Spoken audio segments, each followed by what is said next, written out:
10 बजे के बजाय 11 बजे सेशन शुरू होगा और पहले जो निरंतर 4 घंटे का ही सेशन होता था 10 से 2, अब वो 11 से 6 होगा। 1 घंटा बीच में लंच ब्रेक रहा करेगा, तो समय अवधि भी इसमें काफ़ी बढ़ जाएगी। 6 घंटे के काम का एक समय प्रतिदिन मिल जाया करेगा, तो अब उसको पर्याप्त समय विधायकों को अपनी बात रखने का मौका ये मिलेगा। लंच ब्रेक में भोजन की व्यवस्था में भी इस बार कैंटीन की ओर से व्यवस्था की गई है कि कंट्रीब्यूटरी सिस्टम से हर विधायक 100 रुपये की थाली का एक सिस्टम बनाया गया है कैंटीन द्वारा, और वो एक अच्छा भोजन डिलीशियस जिसको कहना चाहिए वो कैंटीन वाले दे रहे हैं। आज मैंने स्वयं भी उसका अनुभव किया है, तो अच्छा एक सबने सराहा है इसको, इस नाते से इसको किया है। आज जिन विषयों पर चर्चा हुई है उसमें प्रश्नोत्तर के बाद 2 कॉलिंग अटेंशन मोशन रखे गए थे, और उस कॉलिंग अटेंशन मोशन में एक खनन से संबंधित था। विपक्ष के लोगों ने जिस प्रकार से विषय रखा था, तो खनन के संबंध में कुछ शिकायतें की गई थी। ये ठीक है कि खनन एक ऐसा विषय है जो कहीं ना कहीं कोई ना कोई शिकायत, कोई कमी, चाहे ओवरलोडिंग की, चाहे इलीगल माइनिंग की, ये लगातार हमको मिलती है। लेकिन उसके ऊपर तो खनन विभाग और हमारा होम डिपार्टमेंट पुलिस सख्ती भी करती है, चालान भी अवध करती है, लोगों को गिरफ्तार भी किया है, वाहनों को इम्पाउंड भी किया है। और इस 10 से सारे विषय को जहाँ तक अब वो 11 से तुलना के नाते से हमने तुलना की तो रहा करेगा कांग्रेस समय तुलना मत अपने अपने समय की बताओ। तो मैंने निश्चित रूप से उस समय कहा कि ये बात ठीक नहीं है कि आखिर तुलना में आपका भी हिसाब हमें लिखना पड़ेगा, तो आपका हिसाब भी हमको ध्यान में आएगा, हम भी अपना हिसाब देंगे। तो ख्वाब कुछ और देखते हैं, हिसाब जो हमारा मांगते हैं ये ठीक नहीं है, तो हिसाब उनको अपना भी देना पड़ेगा। तो हमने उनको बताया कि जहाँ तक पिछले 14 साल यानी 7 साल हमारे और 7 साल उनका अगर कंपेयर करते हैं तो FIR की संख्या उनके 7 साल में 871 थी, और उसके बाद हमारे 7 साल में 2406 FIR हुई है, 3 गुना से भी ज़्यादा। ऐसे ही जो जुर्माना किया गया है, उनके तो 7 साल में कुल 31 करोड़ रुपए का जुर्माना आया था, लेकिन अभी 7 साल में 154 करोड़ रुपए का ये जुर्माना वसूला गया। इसका मतलब है कि माइनिंग पर जो सख्ती हमने की है उन्होंने बिल्कुल कभी की नहीं है। और केवल सख्ती नहीं, बल्कि माइंस का जो रेवेन्यू है, रेवेन्यू भी अगर हम उनके 10 साल का रेवेन्यू अगर देखते हैं तो 1267 करोड़ रुपया है, 126 करोड़ रुपया ऑन एवरेज पर ईयर। और हम अगर 8वां साल भी अपना जोड़ लें, हालांकि 8वां साल भी चल रहा है, फिर भी इसमें 4660 करोड़ रुपया अभी तक आ चुका है। और समझो अगले जो आधा साल और बचा है उसमें 4 महीने, तो 4800 करोड़ रुपया इसको मान लें तो ये 600 करोड़ रुपया पर ईयर बनता है। तो कहाँ 126 करोड़ रुपया और कहाँ 600 करोड़ रुपया, ये माइनिंग में एक सख्ती करने के बाद इलीगल माइनिंग को रोकने के नतीजे हैं। और थोड़ा और सख्ती करेंगे तो इसको और भी आगे बढ़ाया जा सकता है। ठीक है कि कुछ दुर्घटनाएं भी हुई हैं। उस दुर्घटना में डाडम का जो दुर्घटना हुई उसकी भी चर्चा हुई है, और अभी नूह जिले में एक DSP की हत्या कर दी गई, वो शहीद हो गए। DSP हमारे एक वाहन के नीचे उन्होंने कुचल दिया, उसकी भी उसके खिलाफ कार्रवाई की है, एक SIT बनाई है, 12 लोग उसमें गिरफ्तार हुए हैं, 10 FIR भी हुई हैं, और पूरे उस इलाके में सर्च अभियान भी चलाया गया। सैकड़ों वाहन, चाहे उसमें ट्रैक्टर थे, डंपर थे, क्रेन्स थी और स्कूटर भी थे, 4 व्हीलर कारें भी थी, तो चाहे यानी कोई इलीगल तरीके से चला रहे थे या बिना नंबर प्लेट के जो वाहन ऐसे मिले उनको सबको पकड़ा गया, उसके ऊपर पूरी कार्रवाई हम लोग कर रहे हैं। दूसरा विषय जो मुझे आज आपके माध्यम से वो बताना है कि हमने रेजोल्यूशन भी पास किया है कि इस बार जो कॉमनवेल्थ गेम्स हैं इसमें बहुत अच्छे रिजल्ट्स रहे हैं। हरियाणा भारतवर्ष के कुल 61 पदक आए हैं, जिसमें 22 स्वर्ण हैं, 16 रजत पदक हैं और 23 कांस्य पदक हैं। हरियाणा का शेयर भी एक सराहनीय बहुत अच्छा रहा है। 22 में से 9 पदक केवल हरियाणा प्रदेश के अपने खिलाड़ियों ने प्राप्त किए हैं। रजत में 16 में 2 हैं, ये थोड़ा कंपैरेटिवली उतनी बड़ी रेशो नहीं है, लेकिन कांस्य में 23 में से 6 हैं। कुल 17 पदक हरियाणा के, एक बहुत अच्छी एक पहल ये की गई है। हरियाणा की जो खेल पॉलिसी है वो बहुत, जिसको कहना चाहिए, सराहनीय है। हम कॉमनवेल्थ यानी जो भी स्वर्ण पदक विजेता होते हैं उनकी राशि अलग अलग खेलों की अलग अलग है। तो जो कॉमनवेल्थ गेम्स हैं उसमें स्वर्ण पदक की राशि हम 1 करोड़ रुपये प्रति जो पदक विजेता है उसको देते हैं। जो रजत सिल्वर का है, सिल्वर को 50 लाख रुपया, नहीं, स्वर्ण पदक को 1 करोड़ 50 लाख, रजत को 75 लाख और कांस्य पदक को 50 लाख। तो ये उनको राशि देते हैं।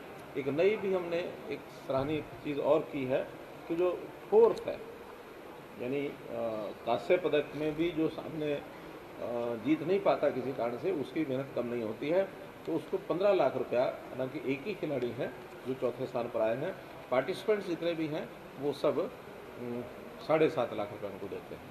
कुल 43 खिलाड़ी हमारे वहाँ गए थे, जिसमें से 29 खिलाड़ियों को तो किसी न किसी में पदक मिले हैं, एक फोर्थ है, अगर 30 ये मान ली तो बाकी 13 और है, उनको भी 7.5 लाख रुपया प्रति खिलाड़ी ये सब वो उनको दिया जाएगा।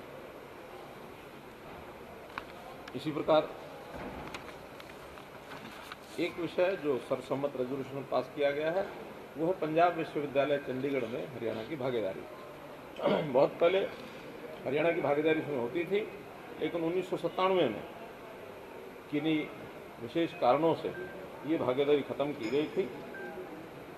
लेकिन अभी फिर से हमने मांग की है, मैंने भी स्वयं पत्र लिखे हैं, गृह मंत्री को लिखे हैं, डिप्टी स्पीकर साहब ने वाइस प्रेसिडेंट ऑफ इंडिया जो चांसलर है पंजाब यूनिवर्सिटी के, उनको भी पत्र लिखा है।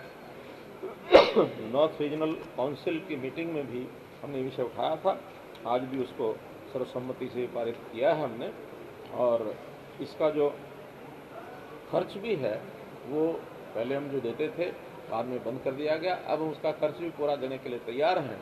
पंजाब यूनिवर्सिटी को एक बड़ी कठिनाई आर्थिक संसाधनों की कमी से जूझना उनको पड़ रहा है, तो इसलिए उसको हम जो हमारी हिस्से की जो भी कंट्रीब्यूशन है उसको भी हम देंगे। और हम जरूर आग्रह करते हैं कि हरियाणा का हिस्सा उसमें फिर से आए, ताकि कुछ जिलों के जो कॉलेज हैं आसपास के वो पंजाब यूनिवर्सिटी का एफिलेट किए जाएँ। एक केस हाई कोर्ट में भी चल रहा है, तो हमने हाई कोर्ट में भी उसमें पार्टी बनने के लिए और एप्लीकेशन दी है, ताकि कोई भी फैसला और जो है हरियाणा की बात को सुने बिना हाई कोर्ट न कहे।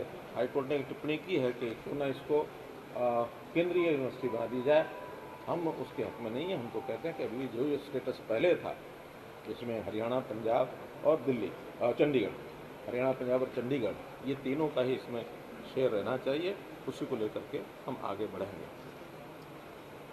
कुल मिलाकर मुख्य विषय यही थे, बाकी जो फुटकर विषय आए हैं कल जब समापन के समय में अपना उत्तर दूंगा उसमें और विषयों पर भी चर्चा की जाएगी।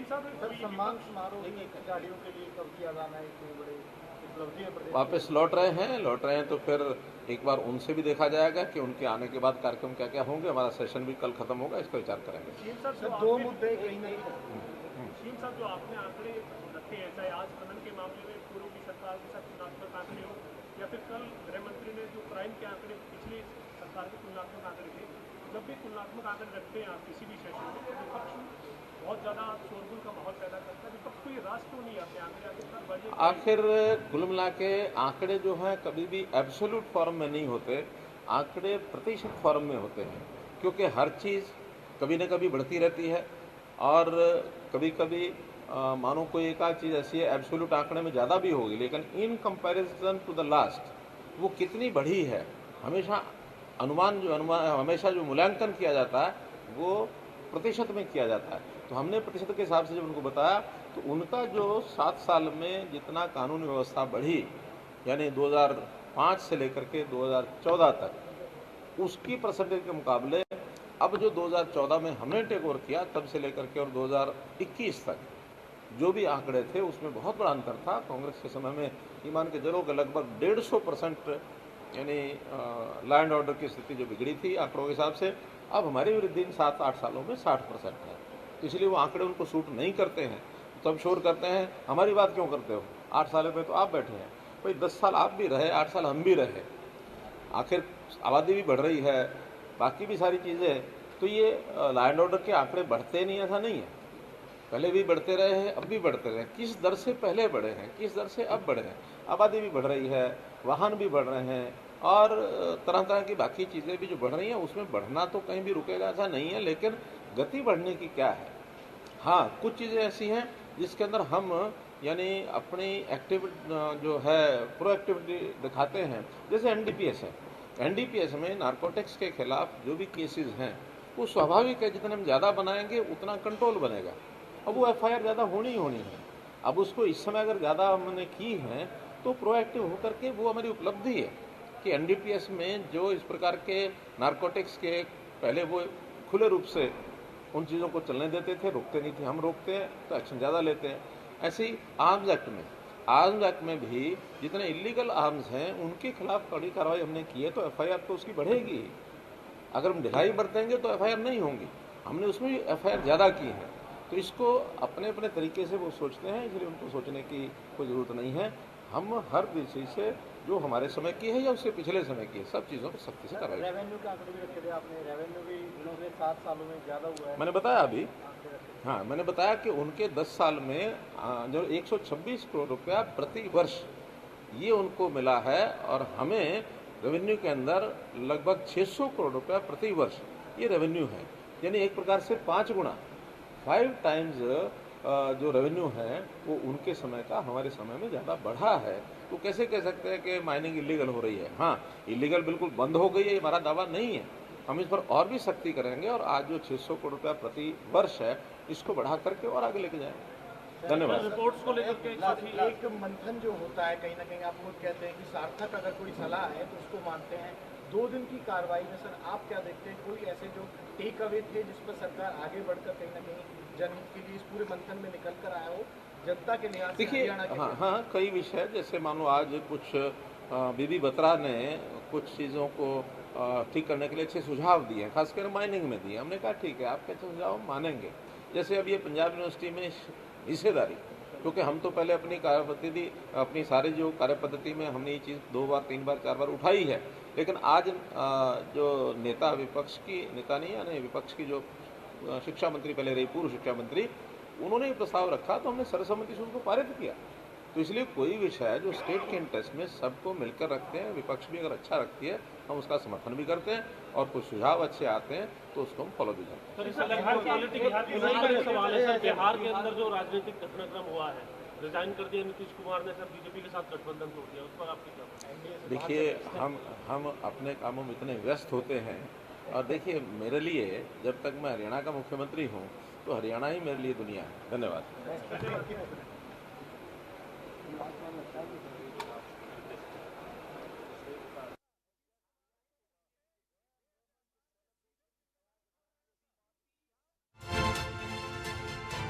के खिलाफ सरकार ने बड़ी कार्रवाई की है। सुबह 11 बजे होगी सदन की कार्रवाई। तमाम जानकारी मुख्यमंत्री ने प्रेस कॉन्फ्रेंस में कही। इसके अलावा उन्होंने कहा कि विधानसभा का समय जो है वो बदल दिया गया है। 17 पदक हरियाणा के हैं। हरियाणा की खेल पॉलिसी की भी सराहना की है और पिछली सरकार के मुकाबले खनन के खिलाफ ज्यादा एफआईआर दर्ज की गई है। तो आपको बता दें कि कल से विधानसभा की